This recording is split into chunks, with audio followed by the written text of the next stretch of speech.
என் செல்ல பிள்ளையே, இன்று உன் கருப்பன் உனக்கான முக்கிய விஷயத்தை கொண்டு வந்துள்ளேன். என் பிள்ளையின் வாழ்க்கையில் உள்ள ஒரு முக்கியமான கஷ்டத்தை போக்குவதற்கான ஒரு முக்கிய பரிகாரத்தை உன் அப்பா நான் உன்னிடம் சொல்லப் போகிறேன். இதை நீ பரிகாரம் என்று சொல்ல முடியாது. இந்த ஒரு விஷயத்தை நீ எப்பொழுதும் பயன்படுத்தி கொண்டுதான் இருப்பாய். உன் வாழ்க்கையில் உன்னால் நம்ப முடியாத ஒரு அதிசயம் நிகழ்ந்தே தீரும். என் பிள்ளை, போதும் போதும் என்று சொல்லும் அளவிற்கு உன் வாழ்க்கையில் அற்புதங்கள் நடந்தே தீரும். அப்பா சொல்கின்ற இந்த விஷயத்தை நீ செய்து பார்த்தால் நிச்சயமாக நீ பலனடைவது உறுதி. என் பிள்ளைகள் நிறைய பேர் செய்து பலனடைந்த பிறகுதான் அப்பா உன்னிடம் தெரிவிப்பதற்காக வந்துள்ளேன். உனக்கான அதிர்ஷ்ட நேரம் இன்றுதான் வந்துள்ளது. அதனால்தான் என் குழந்தைக்கு இந்த பதிவு கண்ணில் பட்டுள்ளது. உன் வாழ்க்கையில் இருக்க மிக பெரிய கஷ்டமாக நீ நினைப்பது பணம் மட்டும்தானே? எல்லாவற்றிற்கும் அடிப்படையாக அமைவது அந்த பணம் மட்டும்தானே? அந்த பணத்தை தானே தேடி தேடி ஓடிக்கொண்டுள்ளாய். இது உன் வாழ்க்கையில் வந்துவிட்டால் எல்லாவற்றையும் வென்றுவிடலாம் என்ற நிலைமைக்கு நீ வந்து விட்டாய். நான் இப்பொழுது உனக்கு தெரிவிக்க வந்ததற்கு ஒரு காரணம் இருக்கிறது. உன் வாழ்க்கையில் சமீபத்தில் நடந்த ஒரு சம்பவம் உன் தந்தையான என் மனதை பாதித்தது. அந்த சம்பவத்தை நான் உனக்கு சொன்னால் நீ நிச்சயமாக உன் மனதில், அப்பா நீ எதற்காக இந்த பதிவை கொண்டு வந்தாய் என்று நீ புரிந்து கொள்வாய். அப்பா எதுவும் செய்யாமல் இல்லை. உன்னுடைய கஷ்டங்களை பார்த்து கொண்டு சும்மா உட்காரவும் இல்லை என்பதை நீ தெரிந்து கொள்வாய். உன்னோடு குடும்பத்தில் ஒரு நரகமாக இருந்த ஒரு உறவு, அந்த உறவிடம் நீ உறவு போல் பழகவில்லை, நட்பாக பழகி வந்தாய். உறவு என்னும் உறவை தாண்டி நட்பு என்ற வட்டத்தில் நீ பழகி வந்தாய். ஏனென்றால் நட்பு என்பது நம்மை விட்டு எந்த காலத்திலும் பிரியாது. அதை நினைத்து நீ இன்றளவும் கலங்கி கொண்டுதான் இருக்கின்றாய். ஆனால் அந்த உறவு உன்னை மதிக்காமல் உன்னை கஷ்டப்படுத்தி விட்டு சென்று விட்டது. அந்த உறவை நினைத்து நீ படுத்தாலும் உனக்கு உறக்கமில்லை, எழுந்தாலும் உனக்கு நிம்மதி இல்லை. மனவேதனையில் துடித்து கொண்டிருக்கின்றாய் ஒவ்வொரு நிமிடமும். அந்த உறவை உன்னால் விட்டு கொடுக்கவும் முடியவில்லை, அதனை ஏற்றுக்கொள்ளவும் உன்னால் முடியவில்லை. என் பிள்ளையே, இப்படிப்பட்ட உறவுகள் உனக்கு அவசியமில்லை. என் பிள்ளையே, போனவர்கள் போகட்டும் என்று விட்டுவிட்டு உன் வேலையை செய்ய பழகு. விட்டு போன உறவுகள் மீண்டும் உன்னை வந்து சேரும் காலம் வரும். அவர்களே உன்னை தேடி வருவார்கள். உன் அன்பின் ஆழமும் அவர்களுக்கு புரியும். நீ மனக்கவலை அடைய வேண்டாம் என் பிள்ளையே. உன்னை விட்டு செல்லும் எந்த உறவும் உனக்கானது அல்ல என் பிள்ளையே. அதை நீ முதலில் தெரிந்து கொள். இன்று உன்னை விட்டு செல்பவர்களை நீ பிடித்து கட்டாயமாக வைத்து கொண்டாலும் நாளை உன்னை விட்டு அவர்கள் செல்ல மாட்டார்கள் என்பதற்கு எந்த உத்தரவாதமும் இல்லைதானே? உன் அன்பை புரியாதவர்கள் உன்னிடத்தில் இருக்க வேண்டிய அவசியம் இல்லைதானே? உனக்கென இருக்கும் ஒரு உறவு உன்னை நிச்சயம் வந்து சேரும் என் தங்கமே. நீ எதற்காகவும் கலங்காதே, மன தைரியத்தோடு இரு. உன்னை விட்டு விலகியவர்களுக்கு உன் புன்னகையையும் சந்தோஷத்தையும் பரிசாக கொடு. அதுவே அவர்களுக்கு சரியான தண்டனை. துன்பத்தில் இருந்தாலும் யார் ஒருவருக்கு துன்பம் நினைக்காமல் இருக்கிறார்களோ அவர்கள்தான் உயர்ந்த மனிதர்கள்.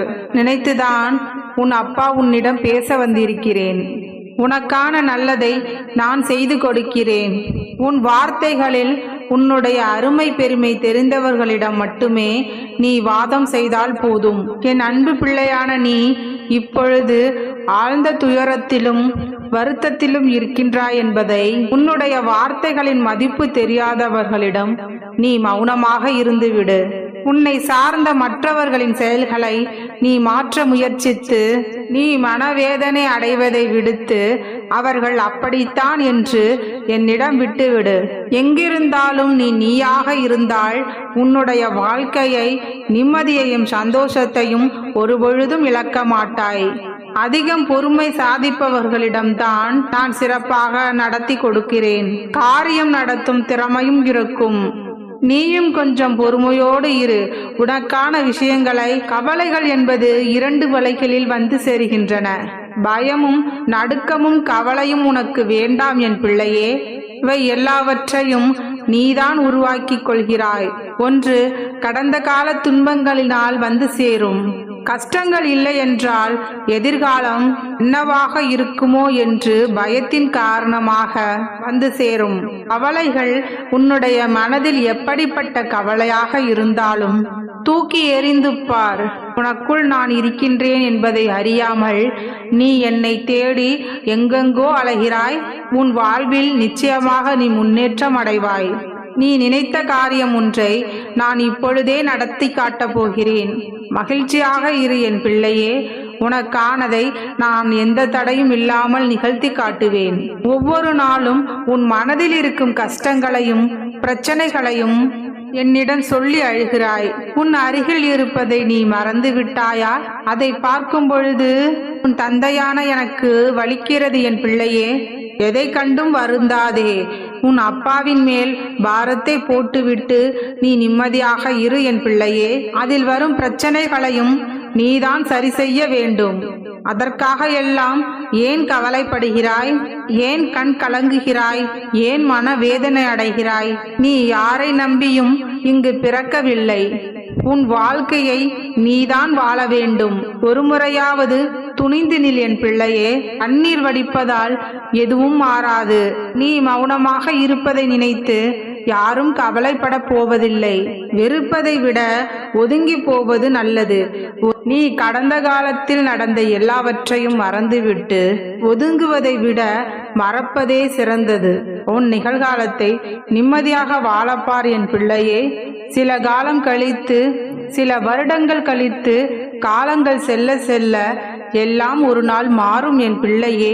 வருந்தி உணர்வாய். நீ அந்த விஷயத்தை யோசிக்கும் பொழுது, அட, இதற்காகவா நான் இவ்வளவு கவலைப்பட்டேன், இவ்வளவு மனவேதனை அடைந்தேன் என்று நீனே நினைத்து அதனால் எந்த ஒரு கஷ்டமோ துன்பமோ அடிக்கோடிட்டு காட்டாமல் அப்படியே விட்டு அடுத்த வேலைகளை பார் என் பிள்ளையே. உன் உழைப்புதான் உனக்கு பெரிய மூலதனம். அதனை விடுத்து கவலைக்கும் பிரச்சனைக்கும் என்றுமே முக்கியத்துவம் கொடுக்காதே. ஆனால் உன் முயற்சி, உன் உழைப்பு இதனை இன்று விட்டு விட்டால் நாளை அதை பெறுவது மிகவும் கடினம்தானே. எனவே கவலைகளை மறக்க.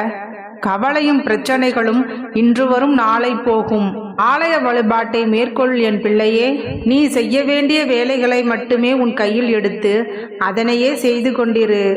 வேறு எந்த விஷயத்திலும் உன் கவனத்தை செலுத்தாதே என் பிள்ளையே.